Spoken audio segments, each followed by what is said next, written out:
Savvy Gamer here. And we are back with another reading of Halo Reborn. Now, I know it's been a while since the last one was put out, since the last video was done, but I plan on getting back to a little bit of a regular schedule with the reading. Just had some other video ideas that I tried to get out with the Kingdom Come Deliverance stuff, but yeah, I hope you guys enjoy this reading of Halo Reborn. Chapter 11. 2 months later, and Axel had returned back to Algolis, where he resumed his duties as head of Section 3. Once he made it to his office, he had realized all the information on the Admiral out to the public. And because of this, the information was quick to catch the attention of the news stations on Earth, who reported the information to the rest of the people.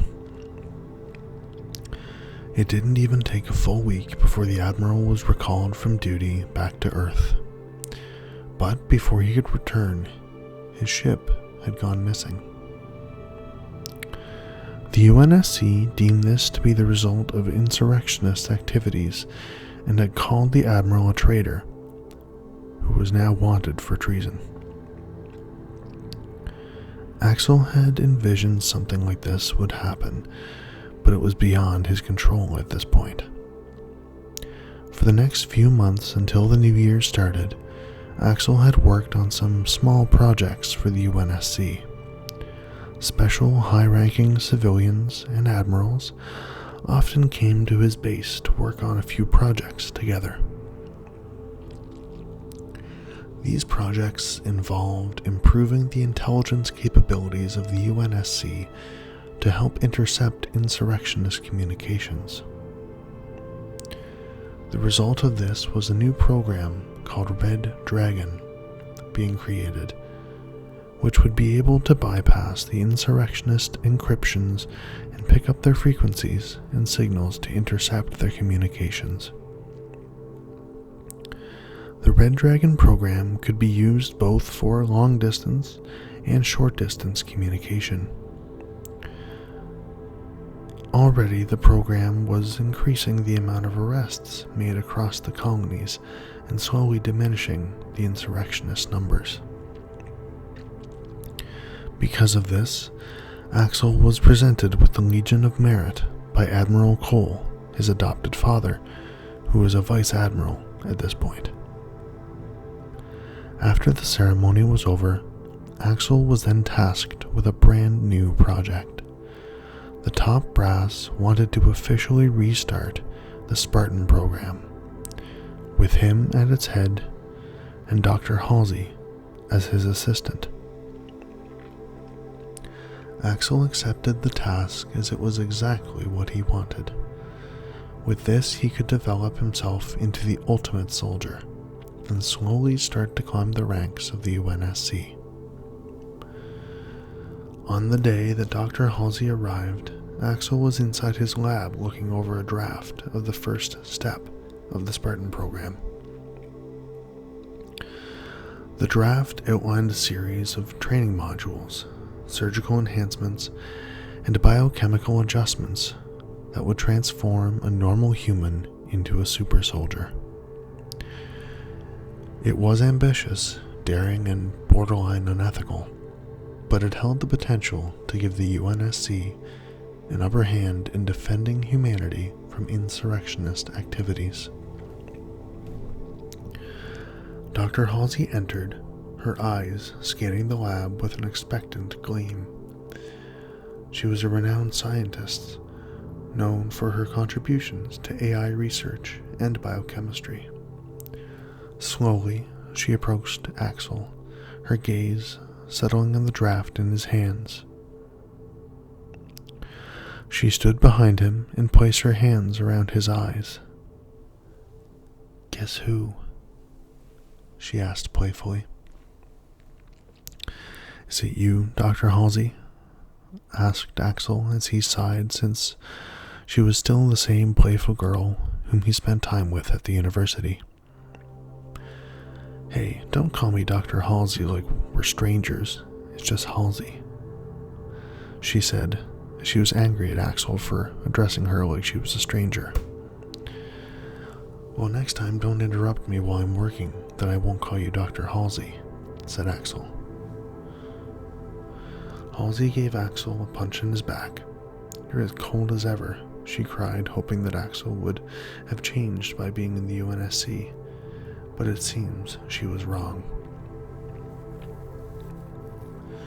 Despite her disappointment, Halsey, or rather Dr. Halsey, as was more fitting in the current circumstances, moved to sit on a nearby lab stool, pulling up her glasses to perch on the edge of her nose. She looked over at Axel, rotating the papers in her hands with carefully manicured fingers. The Spartan Program, she mused, tapping a finger along the edge of the document. It's ambitious, even for you. It wasn't a criticism, but an observation. Proof that she had read and understood the magnitude of what Axel was put in charge of. Without answering her musings directly, Axel turned his attention back to the draft at hand. The war against insurrectionists is a war against shadows, he started. Conventional conflict resolution methods won't work. We need unconventional soldiers. Ambitious and terrifying, Halsey agreed. Yet she was hardly deterred by the proposed project's audacity. Instead, she reveled in it, the thrill of innovation and reinvention seducing the scientist within her. It reminded her of the university days, when they would work on a project to learn about the Forerunner technology, which opened her eyes to the idea of a superior alien race being out there in the universe somewhere. They argued over details late into the evening. The methodology of selecting candidates for the program, their training regimen, medical procedures, everything was scrutinized and debated upon. Despite their disagreement on many accounts, or perhaps because of it, they worked well together. Halsey broke off mid-sentence as a thought struck her. Wait, she said slowly. You're not planning on becoming one of these Spartans yourself? Her eyes widened at the implication of this question, scanning Axel's expression for any sign that he might have considered such an idea. His face remained as impassive as ever, belaying no hint of emotion or intention. He looked up from the draft and met her gaze, the fluorescent light of the lab reflecting off his stoic expression. Why wouldn't I? He asked, evenly. His voice echoed off the cold white walls of the lab, bouncing back and forth between Halsey and himself. If I'm to be in charge of this program, it stands to reason that I understand firsthand every risk and every advantage it provides. Of course, this was a lie, since his real reason for this was just to get stronger and basically transform himself into a weapon which would be important for his future plans. Halsey blinked and pulled back slightly, as if his words had physically struck her. She fumbled for a response, her fingers tightening around the sheaf of paper she held. But Axel, she stammered, the risks are necessary. He finished for her, continuing to manipulate her. his gaze never wavering from hers. It was a harsh truth they both knew well. The road to progress was often paved with sacrifices and risks. His determination seemed relentless, and Halsey found herself unable to argue against it. Instead, she nodded slowly, resigned. "All right," she said after a moment's silence. "If you're set on this path, then there's no one better suited to guide you through it than me." And although there was a shadow of concern in her eyes, there was also an undeniable spark of excitement. Axel watched her reaction carefully before returning his gaze to the draft.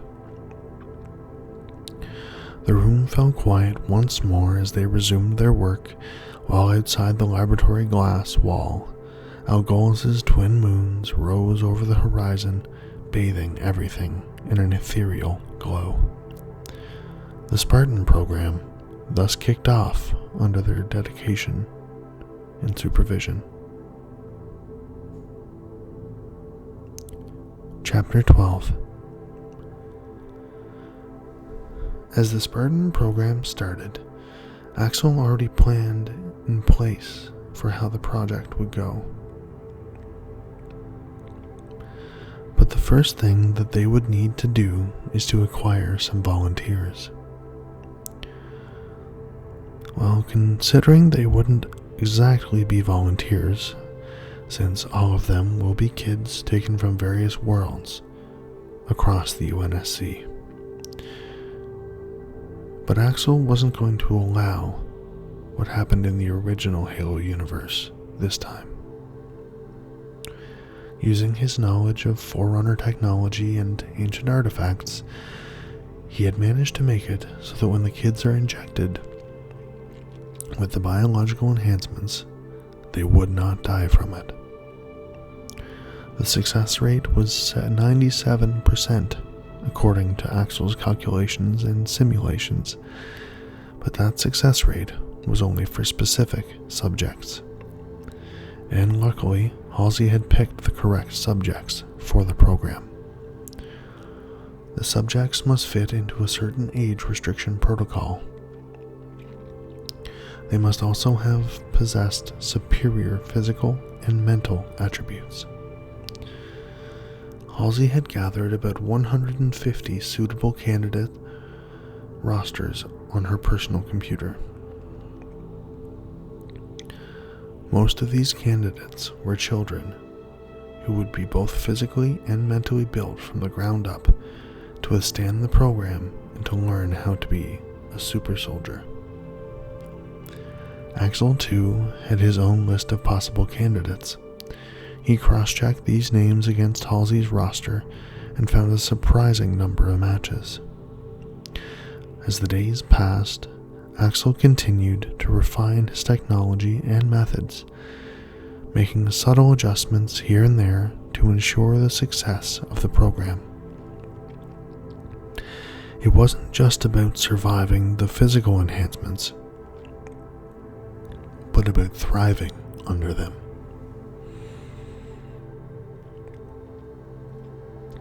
In a nondescript office deep within the new Section 3 facility,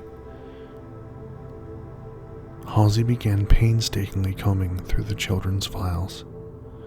Each name was a potential pillar of this new world, a beacon of hope against the encroaching darkness, and it was a heavy weight, one she bore willingly. And that's where we're going to stop for today. Next on, we will learn more and more about how the Spartan Program comes to life. If you liked today's video and want to keep up with the story, or go back and watch the other ones, subscribe to the channel, like, comment, all that good stuff. And as always, thank you for tuning in, and have a great day, everyone.